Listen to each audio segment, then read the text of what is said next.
आलू की सब्ज़ी बनाने की आज मैं आपके लिए जो रेसिपी लेकर आई हूँ, ये इतनी ज़्यादा मज़ेदार, इतनी ज़्यादा कमाल की बनती है कि अगर आपने इसे एक दफ़ा ट्राई कर लिया तो आपका इसे बारहा ऐसे ही बनाने और खाने को दिल करेगा।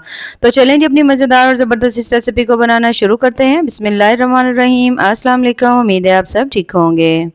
तो इस मज़ेदार सी रेसिपी को बनाने के लिए सबसे पहले तो हमने यहाँ पर ले लेने हैं आलू। आलू मैंने यहाँ पर लिए हैं 5 अदद मीडियम साइज़ के हैं, ठीक है। तो आपने इसको पहले अच्छी तरह से धो लेना है। धोने के बाद आपने इनको बॉईल कर लेना है अच्छी तरह से। जब आप आलू को बॉईल कर लेंगे तो छील लेंगे और उसके बाद अब हमने इसको कट कर लेना है।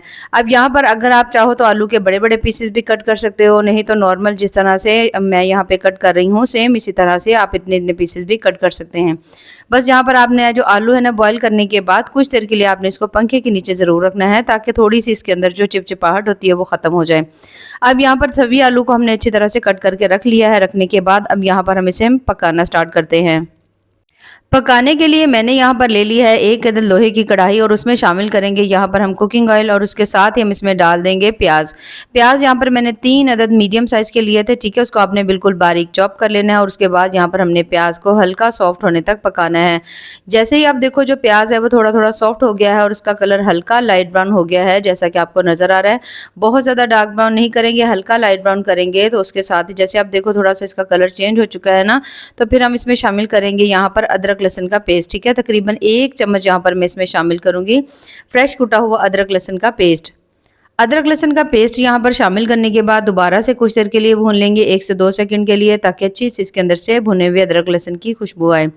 अच्छा, जैसे ही आप देखो कि इसके अंदर से ज़बरदस्त सी अदरक लहसुन की भी खुशबू आ रही है, मसाला आपका ज़बरदस्त सा रेडी हो रहा है, तो यहाँ पर हम इसमें शामिल करेंगे सब्ज़ मिर्चें। सब्ज़ मिर्च जो है वो आप अपने टेस्ट के हिसाब से कम या ज़्यादा डाल सकते हैं। तो मैंने यहाँ पर तकरीबन 5 से 6 अदद में इसमें डाल रही हूँ सब्ज़ मिर्चें। और 2 अदद टमाटर ले लिए थे मैंने, उसका हमने पेस्ट बना लिया था, उस पेस्ट को भी आपने इसमें डाल देना है। पेस्ट डालने के बाद मीडियम फ्लेम के ऊपर अब आपने इन सभी चीज़ों को कुछ देर के लिए पका लेना है, जब तक कि जो टमाटर है ना उसके अंदर थोड़ा बहुत जो पानी की नमी है ना वो ख़त्म नहीं हो जाता और मसाला जो है वो बिल्कुल ड्राई नहीं हो जाता। तो 1 से 2 मिनट जैसे ही आप भूनोगे ज़बरदस्त सा मसाला यहाँ पर तैयार हो जाएगा। अभी यहाँ पर इसमें हल्की सी पानी की नमी है, तो यहाँ पर फ्लेम जो है वो आपने थोड़ी सी हल्की कर देनी है। तब तक यहाँ पर आपने ले लेना है 1 अदद बोल और उसमें हमने शामिल कर देना है यहाँ पर तकरीबन आधा चम्मच नमक का डाल देंगे, आधा चम्मच आपने हल्दी डाल देनी है। लाल मिर्च जो है आप अपने टेस्ट के हिसाब से भी डाल सकते हैं। तो यहाँ पर मैंने कश्मीरी लाल मिर्च डाली है आधा चम्मच। 1/3 चम्मच आपने यहाँ पर धनिया पाउडर और इतना ही आपने इसमें ज़ीरा पाउडर डालना है। बस ज़ीरा पाउडर जो हो ना उसको बहुत ज़्यादा बारीक ना करिएगा, हल्का दरदरा रखिएगा, उससे खुशबू बड़ी अच्छी आती है। मिक्स गरम मसाला डाल देंगे तकरीबन आधा चम्मच और यहाँ पर अब आपने सभी चीज़ों को दही में अच्छी तरह से मिक्स कर लेना है।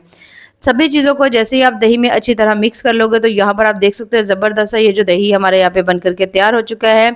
अब यहाँ पर जो हमने रखे हुए थे सभी चीज़ों को कढ़ाई में पकने के लिए, मसाला तैयार करने के लिए रखा हुआ था, वो भी माशाल्लाह काफ़ी हद तक पक चुका है। टमाटर ने जो पानी छोड़ा था वो भी इसके अंदर से काफ़ी हद तक जो है ना वो ड्राई हो गया। अच्छा, अब आपने इसमें डाल देना है वही मसाला जो हमने तमाम दही के अंदर मसाले डाले थे ना, वो आपने दही इसके अंदर डाल देना है। तो जैसे ही आप इसमें दही शामिल करेंगे अब आपने इन सभी चीज़ों को अच्छी तरह मिक्स कर लेना है और इतनी देर के लिए आपने इसको भून लेना है जब तक कि जितने भी हमने इसके अंदर मसाले डाले हैं ना उनकी ज़बरदस्त खुशबू नहीं आती, नमक मिर्च हल्दी है सभी चीज़ों का कच्चापन ख़त्म नहीं हो जाता। जैसे ही आप दही डालोगे बहुत ज़्यादा माशाल्लाह ज़बरदस्त आपका मसाला जो है ना वो बन करके तैयार होगा। तो यहाँ पर मैं इसको तकरीबन 1 से 2 मिनट के लिए मीडियम टू हाई फ्लेम के ऊपर इसको अच्छी तरह से भून लूँगी, ताकि अच्छी तरह से जो दही है उसका भी पानी इसके अंदर से ड्राई हो जाए और मसाले जो है ना उनकी भी ज़बरदस्ती इसके अंदर से खुशबू आ जाए। अब यहाँ पर मसाला तैयार हो चुका है, हल्की सी फ्लेम के ऊपर आपने इसको रख देना है। तब तक आपने ले लेना है यहाँ पर 1 अदद पैन, उसमें आपने थोड़ा सा ऑयल डालना है, आधा चम्मच आपने इसमें डाल देना है साबित ज़ीरे का।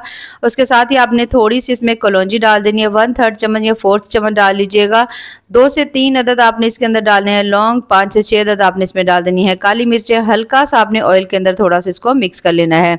उसके बाद आपने जैसे इसको हल्का सा मिक्स कर लेंगे, फ्लेम यहाँ पे हल्की रखिएगा और अब आपने इसमें शामिल करने हैं आलू, जिनको हमने पहले से ही कट करके रखा हुआ था। अब यहाँ पर फ्लेम आपने थोड़ी तेज रखनी है, ठीक है। जैसे आप फ्लेम तेज रखोगे आपने साथ साथ इसमें चम्मच चलाते जाना है और जो आलू है ना उनको आपने हल्का लाइट ब्राउन कर लेना है। इस तरह से जो आलू है उसको उसके अंदर ना जीरे का टेस्ट बहुत ज़्यादा आपको मज़े का लगेगा। आलू थोड़े थोड़े से फ्राई हो जाएंगे, हल्के लाइट ब्राउन हो जाएंगे, जिससे आपको एक तरह जो है ना चिप्स का आपको टेस्ट मिलेगा। और जिससे नहीं भी ना आलू की सब्ज़ी पसंद वो भी आपसे ये फरमाइश पे बनवाएगा। अब यहाँ पर जैसे आप इसे कुछ देर के लिए हल्का सा फ्राई कर लेंगे तो यहाँ पर मैं इसमें इसमें शामिल करने लगी हूँ शिमला मिर्च। 1 अदद मैंने शिमला मिर्च ले ली थी, उसे भी इसमें डाल देंगे। बहुत ज़्यादा इसका भी मज़ेदार सा टेस्ट आता है और इसको हल्का सा आपने फिर से फ्राई कर लेना है। जैसे आप देखो, आपने शिमला मिर्च को भी कुछ देर के लिए फ्राई कर लिया है। बहुत ज़्यादा ओवर कुक वैसे भी नहीं करना, शिमला मिर्च सॉफ्ट होती है तो इतना पकाने की भी ज़रूरत नहीं है। तो यहाँ पर हम इसमें अब शामिल करेंगे टमाटर, और टमाटर भी मैंने यहाँ पर 1 अदद ले लिया था। बीज जो थे वो हमने पहले से ही उसको कर लिया था, अच्छी तरह से पेस्ट बना लिया था। बाकी टमाटर अब आपने इसमें शामिल कर देने हैं। टमाटर शामिल करने के बाद दोबारा से आपने यहाँ पर सभी चीज़ों को हल्का हल्का सा यहाँ पे फ्राई कर लेना है, ठीक है। यहाँ पर आप देख सकते हो अब यहाँ पे टमाटर भी बहुत ज़्यादा सॉफ्ट होते हैं, बाकी शिमला मिर्च भी बहुत ज़्यादा सॉफ्ट है। बहुत ज़्यादा देर नहीं पकाना, कुछ ही देर के लिए आपने इसे पकाना है। और यहाँ पर बहुत अच्छी तरह से आलू सब्जियाँ सभी फ्राई हो चुके हैं। और यहाँ पर जो कढ़ाई में हमने मसाला पकने के लिए रखा हुआ था वो भी ज़बरदस्त सा पक चुका है। आलू भी हमने बहुत अच्छी तरह से फ्राई कर लिए हैं। तो अब यहाँ पर ये जो मसाला है ना, इसके अंदर वो तमाम आलू जो आपने फ्राई करके रखे हुए थे ना, वो सभी आपने इसमें शामिल कर देने हैं। आलू शामिल करने के बाद अब आपने इन सभी चीज़ों को ये देखिए इस तरह से करके आपने मिक्स करना है। अब मसाला वैसे ही बहुत अच्छी तरह से पका हुआ था, आलू को भी आपने हल्का सा फ्राई कर लिया है। तो बस यहाँ पर आपने इसकी थोड़ी सी कर लेनी है अच्छी तरह से मिक्सिंग में। जैसे ही आप इसको अच्छी तरह मिक्स कर लेंगे, 1 से 2 मिनट के लिए आप इसकी भुनाई कर लेंगे, तो माशाल्लाह बहुत ही ज़्यादा मज़ेदार, इंतहाई टेस्टी से भुने आलू की जो सब्ज़ी हमारी यहाँ पर बन करके तैयार हो जाएगी। अब यहाँ पर जैसे आप इसे कुछ देर के लिए भून लेंगे, इसके टेस्ट को थोड़ा और ज़्यादा मज़ेदार और ज़्यादा टेस्टफुल करने के लिए यहाँ पर मैं इसमें शामिल करने लगी हूँ तकरीबन 1 चम्मच। यहाँ पर मैं इसमें डाल रही हूँ कसूरी मेथी। कसूरी मेथी डालने के बाद अब यहाँ पर हमने इसमें डालनी है क्रीम। 3 से 4 चम्मच आप इसमें क्रीम डाल लीजिएगा। फ्रेश क्रीम भी डाल सकते हैं, डब्बे वाली क्रीम भी डाल सकते हैं। 1 चम्मच हमने इसमें डाल दिया है बटर यानी मक्खन, घर वाला हो तो वो डाल लीजिएगा। ढक्कन लगा देंगे, 1 से 2 मिनट के लिए दम पर छोड़ देंगे। और 1 से 2 मिनट के बाद यहाँ पर आप देख सकते हो माशाल्लाह बहुत ही ज़्यादा टेस्टी, इंतहाई मज़ेदार भुने आलू की जो सब्ज़ी हमारी यहाँ पर बन करके तैयार हो चुकी है, जो कि बहुत ज़्यादा टेस्टी बनी है। अब यकीन करें, अगर आप इस तरह से सब्जी को बनाते हैं और बना करके खाते हैं तो आपको इसका बहुत ज़्यादा कमाल का टेस्ट मिलेगा। यहाँ पर आप देख सकते हो आलू को बहुत अच्छी तरह से मसाला लगा हुआ है, बहुत ज़्यादा टेस्टफुल से बने हैं। तो आप भी इसे सेम इसी तरह से ज़रूर ट्राई करिएगा। तो यहाँ पर हम इसे निकाल रहे हैं प्लेट में। अब यहाँ पर आलू भी बहुत ज़्यादा मज़ेदार है, मसाला बहुत ज़्यादा कमाल का बना हुआ है, तो इसका टेस्ट आप अंदाज़ा लगा सकते हो कितना ही ज़्यादा कमाल का होगा। अब यहाँ पर मैंने इसके ऊपर थोड़ा सा मक्खन डाल दिया है, अगर हो तो डाल लीजिए, नहीं तो आप इसको स्किप भी कर सकते हैं। तो ज़रूर ट्राई करिएगा, क्योंकि इस तरह से आलू की सब्ज़ी इंतहा से ज़्यादा कमाल की बन करके तैयार होती हैं। तो अगर आपको मेरी आज की ये रेसिपी पसंद आए तो चैनल को ज़रूर लाइक करें, सब्सक्राइब करें। बेहद टेस्टी, बहुत ज़्यादा मज़े की बनती है और बहुत ज़्यादा चटपटी करारी है। तो ऐसी ही कमाल की ज़बरदस्ती रेसिपीज़ के लिए हमारे चैनल का विजिट ज़रूर करें। बाकी दुआओं में याद रखिए। अल्लाह हाफिज़।